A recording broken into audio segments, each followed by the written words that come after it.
அவருடைய உறுதுணை தான் எல்லாத்துக்குமே காரணம்.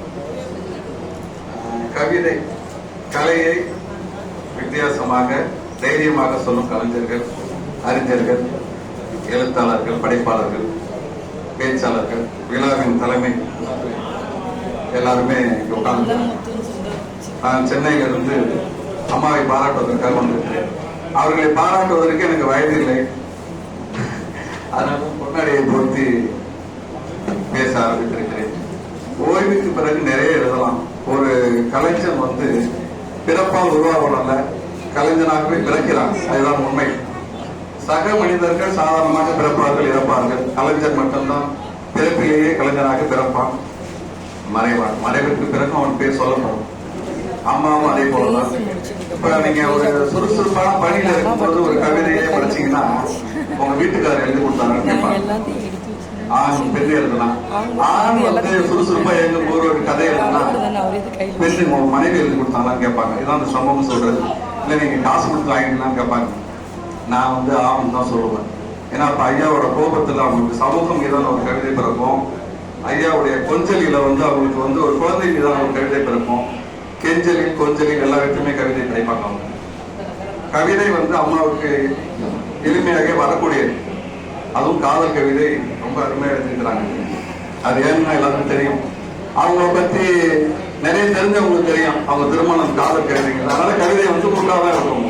சமூகம், பெண்ணியம் எல்லாத்தையும் பத்தி எழுதிருக்காரு. அந்த கவிதைக்கு ஒண்ணு சொல்லிட்டு அப்புறம் யாரும் புக்கு வாங்காம போயிடுங்க. தயவு செஞ்சு எல்லாருமே புக்கு வாங்கிட்டு போயிடுங்க. ஏன்னா புக்கு வாங்குறதுலாம் அவங்க கொடுக்க மரியாதையா இருக்கும்.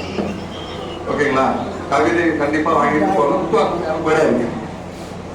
அவங்க கவிதை ஏன் உங்களுக்கு ஈஸியா வருதுன்னா, நான் அவங்க வீட்டு விருந்துக்கு போயிருந்தேன். அவங்களுடைய காதல் கதையை கேளுங்க. இப்ப காதலிக்கிறவங்க எப்படின்னு கேட்டீங்கன்னா, ஒரு சின்ன மலைத்துளி அந்த பெண் மேல பட்டாலும் போய் ஒரு கொடையை பிடிச்சுப்பார். என் காதலி மேல துளி தண்ணி கூட படக்கூடாது. கல்யாணத்துக்கு பிறகு அவங்க போகும்போது பாத்தீங்கன்னா அவன் நலந்தாலும் கட்டுக்கிறது கிடையாது. ஏன்னு கேட்டா, நான் அவளுக்கு குடையை உடையாய் கொடுத்து விட்டேன் அப்படிமா. என்னப்பா குடையை உடையாய் கொடுத்துட்டேன் அப்படின்னு கேட்டா, நான் நேரத்தை அவளுக்கு அம்பரல்லாம ஒரு சுடிதார் வாங்கி கொடுத்தோம். அதுக்கடுத்து அவன் குடையை எடுக்க மாட்டான். ஏன்னா நான் தான் அம்பரல்லாம ஒரு ட்ரெஸ் வாங்கி கொடுத்துட்டேன், அவளை பார்த்து சொல்லிட்டு கண்டுக்க மாட்டாங்க. இவங்க வீட்டு விருந்துக்கு போனப்போ வடபாயசத்துக்கு சாப்பாடு போட்டாங்க. கவிதை அம்மா கவிதை புக்கு மட்டும் கிடையாது, சமையல் புத்தகம் போனது. அவரை அற்புதமா சமைப்பாங்க. அவங்க வீட்டுல நீங்க போய் எல்லாரும் சாப்பிட்டீங்கன்னா தெரியும். கையும் அதே மாதிரிதான் நல்லா சமைப்பாங்க. சாப்பிட்டு லாஸ்ட்ல வடபாயசம் போட்டாங்க. நாங்க பாயாசம், வடை, அப்பளத்தெல்லாம் நொறுக்கி சாப்பிட ஆரம்பிச்சோம். செல்வராஜ் ஐயா மட்டும் அப்பளத்தை தொடவே இல்லை. ஏன்னு கேட்டீங்கன்னா, அப்பளத்தை நொறுக்குன்னா அம்மாவுக்கு மனசு வலிக்கும். அதனால நான் அப்பளத்தை நொறுக்க மாட்டேன். அன்னைக்கு அவர் அப்பளம் சாப்பிடறதே இல்லை. கல்யாணத்துக்கு பிறகு அவர் அப்பளம் சாப்பிடறதே இல்லை. அப்புறம் அவங்களுக்கு கவிதை வராம எப்படி இருக்கும்? பார்க்கும்போதுதான் கவிதை. அதிகாலையில் கவிதை பூத்ததுன்னு எழுதியிருக்காங்க. ஏன்னா 5 மணிக்கு ஏற்றி காஃபி போட்டு அம்மா எழுப்புறது ஐயாதான். இது எத்தனை பேருக்கு கிடைக்கும்? இதுல ஆணியம் பெண்ணியமே கிடையாது. காதல் மட்டும்தான் நிறைஞ்சு நிற்கும். இந்த காதல் எத்தனை வயசு வரைக்கும் வரும்? அது எத்தனை வயசு வரைக்கும் வருதோ அது வராது. அப்பா அவரு தான் எல்லாத்தையுமே செஞ்சுட்டு அம்மா எழுப்பி கொடுத்து வாங்கி கிளம்பு. இதுதான் அந்த அவங்க வீட்டுல நிகழ்ந்துட்டு இருக்கிறது. அதே மாதிரி வயது ஆண்டொன்று போனால் வயதொன்று போகும்னு அம்மா எழுதிருந்தாங்க. போனா போட்டும் எனக்கு என்ன போயிட்டு மக்கள் இருக்கிறார்கள். எந்த மக்கள்? கையில் இருக்கிறாப்புல, கோபிக்கல் இருக்கிறாப்புல, அவங்க பையன் இருக்கிறாப்புல, ஐயா இருக்கிறாங்க. அவங்க குடும்பத்தோட கூட எழுதிருக்கிறாங்க. ஆண்டொன்று போனால் வயது மக்கள் இருக்கிறார்கள் அப்படின்ட்டு கையில பத்தி எழுதிருக்கிறாங்க. 10 மாசம் தான் அவங்க சுமந்து பெற்றேன். அதுக்கப்புறமேல அவங்க அப்பாவை நான் பார்த்துக்கிட்டேன். ஆங்கிலத்தை பெருமைப்படுத்தி எழுதிக்கிறாங்க. எல்லா விஷயத்திலுமே அவங்க ரொம்ப அற்புதமா எழுதி வச்சிருக்கிறாங்க. இங்க நிறைய பேர் படிக்கிறாங்க. சாப்ட்வேர் இன்ஜினியர்ஸ் யாருமே புக்கு படிக்கிறது இல்லை. கூட்டம் கம்மியா இருக்கு அப்படிங்கிறதுக்காக யாரும் வருத்தப்படாது. நிறைய புக்கு படிக்கிறாங்க.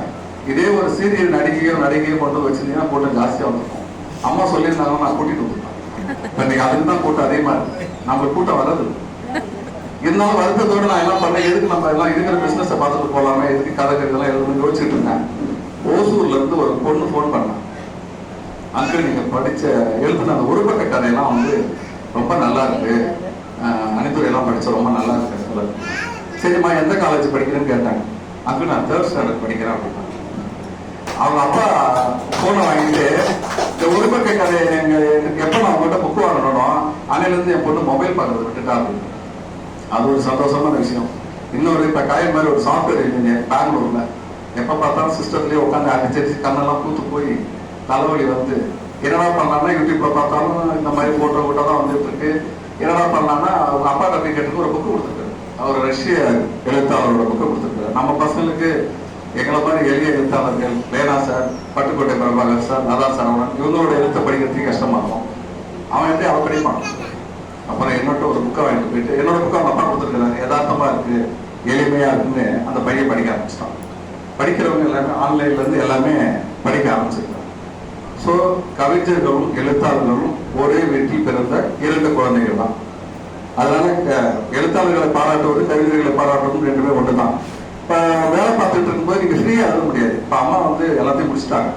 ஓய்வுக்கு பிறகு ஓய்வு இல்லாமல் எழுத ஆரம்பிச்சிட்டாங்க.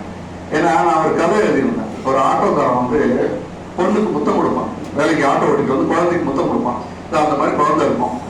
அந்த குழந்தை முடிச்சு அப்படி திருப்பி அப்ப அவங்க மனைவி கேட்பா, இப்ப மனைவியை பார்த்து சொல்லுவான், இந்த குழந்தை யாரோட குழந்தைன்னு தெரியல, மூஞ்ச திருப்பிக்கிறோம். நான் இது எதுக்கு எழுதுனேன்னா, இந்த மாதிரி புகை, பீடி, சிகரெட்டு, தண்ணி இந்த பழக்கத்தை விட மறைமுகமா எழுதுனேன். உடனே எங்க ஓனர் வேலையை விட்டுக்கிட்டு ஏன்னு கேட்டா அவர் செயின் ஸ்மோக்கர், என்ன வச்சுதான் எனக்கு கதை எழுதிட்டு அப்படின்ட்டு. ஸோ ஓய்வுக்கு பிறகு யாரும் கேள்வி கேட்க முடியாதுல்ல. நம்ம எதனால எழுதணும். எல்லா சமூகம் வன்புணர்ச்சியை பத்தி பெண்களை பத்தி எழுதிருக்கிறாங்க. சாட்டை அடி மாதிரி இருக்குது. சுதந்திர மாவை பத்தி எடுத்துருக்காங்க. சுதந்திரம் இப்ப சுதந்திரம் பறவைகள் சுதந்திரமா பறந்து எடுக்கிறாங்க. எதை பத்தி வேணா எழுதலாம் எல்லாம். அதே மாதிரி பெண்களை போட்டு இப்ப ஒரு நம்மளாம் ஒரு காலேஜ்ல படிச்சோம், ஸ்கூல்ல படிச்சோம், பழைய ஃப்ரெண்ட்ஸ் எல்லாம் பாக்குறோம். உங்க ஹஸ்பண்ட் எப்படி இருக்கிறாரு, நல்லா